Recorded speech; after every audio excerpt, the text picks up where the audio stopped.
Bismillahirrahmanirrahim. Assalamualaikum warahmatullahi wabarakatuh.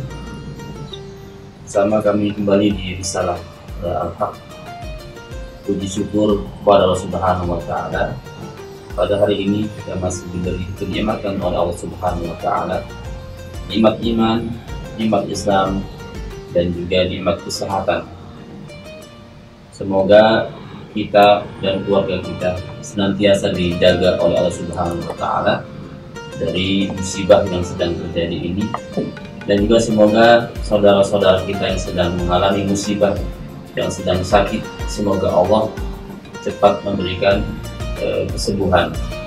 Kita berdoa, Nasrullah al-Karim Rabbul Arsyil Azim ayyashfiya mardana wa mardal muslimin, Allahumma amin. Pemirsa sekalian, insya Allah dalam waktu dekat ini, dalam beberapa hari ini kita akan menyambut tahun baru Islam. Sebagaimana kita memeriahkan tahun baru Masehi, maka kita sebagai umat Islam, kita juga harus memeriahkan tahun baru Islam, yaitu insya Allah yang akan dimulai beberapa hari ini di bulan Muharram. Kita perlu sebagai umat Islam berusaha untuk menggunakan produk-produk Islam, baik itu dari ucapan ataupun dari pakaian dan lain sebagainya. Dan kita harus mengenal ya produk-produk Islam, ya, termasuk hari-hari Islam, bulan-bulan Islam. Kita harus menggunakan, membiasakan dengan produk-produk yang kita miliki, produk-produk Islam yang tentu ini adalah dari Allah Subhanahu wa Ta'ala. Seperti bulan-bulan kita harus menghafalnya dalam Islam. Misalnya sekarang sebentar lagi bulan Muharram, setelahnya Safar, Rabiul Awal, Rabiul Tsani, Jumadil Awal, Jumadil Tsani, ya, Rajab, Sya'ban, Ramadan, Syawal, Dzulqa'dah, dan Dzulhijjah, kemudian Muharram. Ini kita harus mengenal bulan-bulan Islam, karena ini semuanya dari Rasulullah SAW. Jadi kita lebih bangga dari yang kita miliki, ya, termasuk juga hari-hari. Jadi kita tidak berusaha tidak mengucapkan lagi hari Minggu, hari Ahad. Kalau yang lainnya mungkin sama gitu ya, Kamis, Jumat sama dengan bahasa Arab atau bahasa Islam. Tapi satu hari mungkin yang berbeda, yaitu hari Minggu kita ganti dengan hari Ahad. Begitu juga kita membiasakan dengan ucapan keseharian. Biasanya kita mengucapkan selamat pagi atau hai gitu ya. Kita ganti dengan Assalamualaikum warahmatullahi wabarakatuh. Ini adalah doa itu ya, doa buat kita dan doa juga untuk saudara kita yang mendengar. Selalu mendoakan gitu ya. Atau mungkin kita terbiasa dengan ucapan terima kasih ya. Kita lebih baik lagi kalau diganti dengan kata-kata jazakallahu khairan. Karena ini anjuran Rasulullah SAW. Semoga Allah membalas engkau dengan kebaikan dan dengan sempurna gitu ya. Kadang sebagian saudara kita mengucapkan tidak sempurna, jazakallah. Ini nggak sempurna ini. Dalam hadisnya Rasulullah mengatakan jazakallahu khairan ya.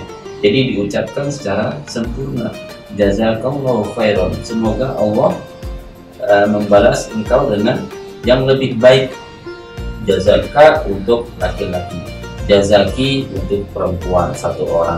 Kalau untuk orang banyak, jazakumullah pakai kum, jazakumullahu khairan, dan dengan sempurna. Khairannya harus dicantumkan. Jangan hanya sekedar jazakallah. Semoga Allah membalas apa? Harus disebutkan gitu ya. Jazakallahu khairan. Semoga Allah membalas engkau dengan kebaikan. Begitu juga selain ucapan-ucapan kita juga sebagai umat Islam ya, kita perhatikan dari pakaian-pakaian kita yang berusaha untuk memakai pakaian yang menutupi aurat. Aurat itu adalah sesuatu yang tidak baik, sesuatu yang tidak boleh dilihat oleh orang lain, itu namanya aurat. Nah, untuk laki-laki harus menutup auratnya, batasnya dari pusat sampai ke lutut, itu laki-laki ya. Maka kita sebagai umat Islam jangan sampai ketika jogging, ketika main futsal, atau ketika olahraga, naik sepeda, pakai celana pendek gitu ya, celana pendek di atas lutut. Ini dosa kita sebagai laki-laki, karena auratnya terbuka gitu ya, walaupun nggak ada yang lihat gitu ya, nggak ada yang lihat, tapi Allah maha melihat. Siapa juga yang melihat laki-laki gitu ya, dan mungkin kalau perempuan ada, tapi kita lebih takut kepada Subhanahu wa Ta'ala. Jadi kita tutup aurat kita sebagaimana kita dalam keadaan sholat. Jadi dalam keadaan sholat, sebagaimana kita juga di luar sholat ya, kita menutup aurat. Jadi batas laki-laki auratnya adalah dari pusat sampai lutut. Adapun untuk perempuan, menutup seluruh anggota tubuhnya kecuali wajah dan telapak tangannya. Tentu di situ ada perbedaan-perbedaan ya. Dan juga kita tidak menyalahkan orang yang pakai cadar, dan juga tidak menyalahkan orang yang tidak pakai cadar. Masing-masing punya pendapat, masing-masing punya pegangan. Sahabat Al-Haq, beberapa hari ini kita akan menyambut tahun baru Islam, yaitu Muharram ya. Ya mungkin sebagian umat Islam belum tahu kapan misalnya tahun baru Islam, karena sama sekali tidak diramaikan, tidak dirayakan gitu ya. Maka kita sebagaimana merayakan tahun baru Masehi, kita berusaha untuk merayakan juga tahun baru Islam yang dulunya di zaman Rasulullah SAW belum ditetapkan kapan tahun baru Islam, belum ditetapkan di zaman Rasulullah SAW. Tapi kalau bulannya sudah ada nama-nama bulan gitu. Ramadan, Syawal, gitu ya. Rajab dan seterusnya, ada nama-nama bulan. Cuma belum ditetapkan kapan awal tahun barunya. Nah, dimulai awal tahun baru ini yang memunculkan, yang menciptakan adalah di zaman Umar bin Khattab. Setelah beliau menjadi khalifah 2,5 tahun setelah menjadi khalifah, ada ceritanya, ada surat dari kerajaan mana begitu. Kemudian disebutkan bulan, tapi tidak tahu ini bulan misalnya Sya'ban tahun kapan gitu ya, karena belum ditetapkan tahun barunya, sehingga tidak diketahui gitu ya, ini tahun kapan, bulan Sya'bannya kapan, belum diketahui. Sehingga Umar bin Khattab berunding dengan sahabat-sahabat lainnya untuk menentukan awal tahun baru Islam ya. Ada yang berpendapat Ramadan saja gitu ya. Kemudian ada yang berpendapat sejak mulai hijrahnya Rasulullah, dan pendapat inilah mungkin yang lebih unggul, sehingga ditetapkan bahwa tahun baru Islam ditetapkan pada bulan Muharram. Dan insya Allah bulan Muharram akan terjadi beberapa hari lagi. Sahabat Al-Haq, Allah Subhanahu wa Ta'ala berfirman dalam sebuah ayat di surat At-Taubah, inna iddatash syuhuri 'indallahi 12 syahran fi kitabillahi yawma khalaqas samawati wal arda minha arba'atun hurum. Jadi kata Allah Subhanahu wa Ta'ala, bilangan bulan dalam setahun itu ada 12 bulan menurut Allah Subhanahu wa Ta'ala. Sejak diciptakannya langit, sejak diciptakannya yauma khalaqas samawati wal ard, yaitu diciptakannya langit dan bumi. Minha arba'atun hurum, dari 12 bulan ini ada 4 bulan yang disebut dengan ashhurul hurum, bulan-bulan yang diharamkan. Jadi hurum itu adalah jamaknya haram. Jadi kalau tunggalnya haram, jamaknya hurum. Jadi bulan-bulan yang diharamkan. Kenapa disebut dengan bulan-bulan yang diharamkan? Sebagaimana yang disampaikan Imam Qurtubi, jadi pada bulan-bulan ini, ashhurul hurum ini adalah diharamkan untuk melaksanakan atau melakukan kezaliman atau dilarang berperang. Bukan artinya melakukan kezaliman dibolehkan di selain 4 bulan ini, tidak. Tetapi di 4 bulan ini, khusus di 4 bulan ini, keharamannya ya, tidak diperbolehkannya sangat ditekankan dalam 4 bulan ini, yaitu disebut dengan ashhurul hurum. Kapan ashhurul hurum ini, atau bulan apa saja? Ashhurul hurum ini yang 3 bulan berurutan, yaitu dari Dzulqa'dah, Dzulhijjah, dan Muharram. Kemudian satu lagi bulan terpisah, yaitu bulan Rajab. Nah, 4 bulan ini yang disebut dengan ashhurul hurum. Nah, para pemirsa, sahabat Al-Haq, di bulan Muharram ini ada keutamaan-keutamaannya dan juga ada sejarahnya. Jadi di bulan Muharram ini, ketika Rasulullah Shallallahu Alaihi Wasallam ketika di Mekah, orang-orang Quraisy ya, bertepatan pas tanggal 10-nya ini, orang-orang Quraisy mereka berpuasa di zaman jahiliyah gitu ya, karena mereka masih mengikuti agama Nabi Ibrahim. Kemudian ketika Rasulullah Shallallahu Alaihi Wasallam datang ke Madinah, Rasulullah juga mendapati orang-orang Yahudi sedang berpuasa di tanggal 10-nya ini. Kemudian Rasulullah Shallallahu Alaihi Wasallam bertanya kepada orang-orang Yahudi, ya, kalau orang Quraisy kan mereka mengikuti agama Ibrahim ya, sebagian ya. Kemudian di Madinah ini bertanya kepada Yahudi, kalian berpuasa pada 10 Muharram ini, puasa apa gitu ya?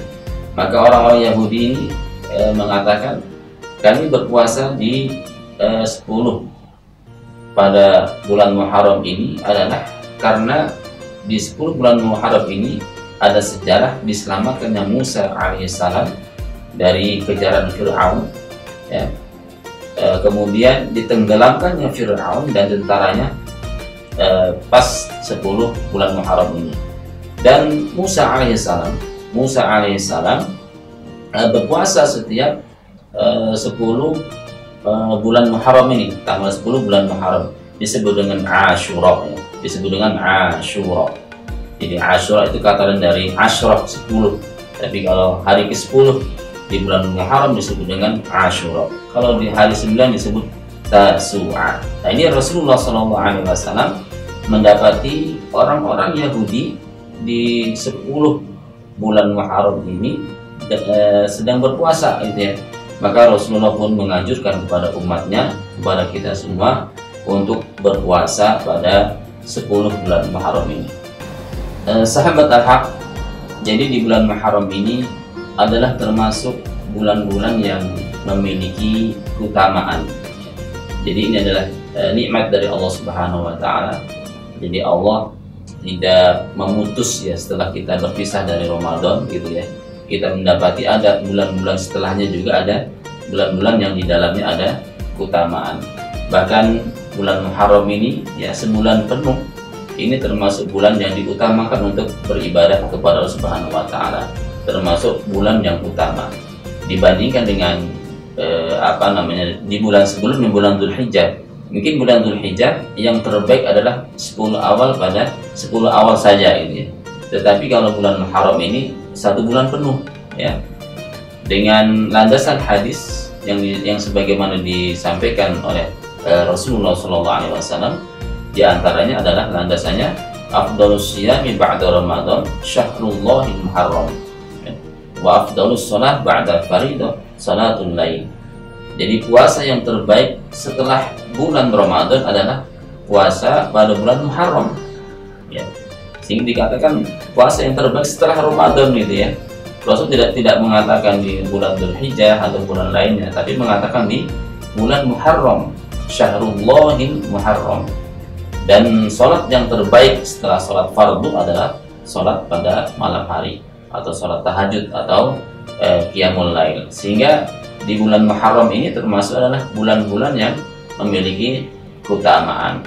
Sehingga datanglah dalam sebuah hadis dari Qatadah, seorang laki-laki datang kepada Rasulullah, sa'ala rajulan Rasulullah SAW anisyami yaumi Ashura, bertanya tentang puasa pada hari ke-10 pada bulan Muharram.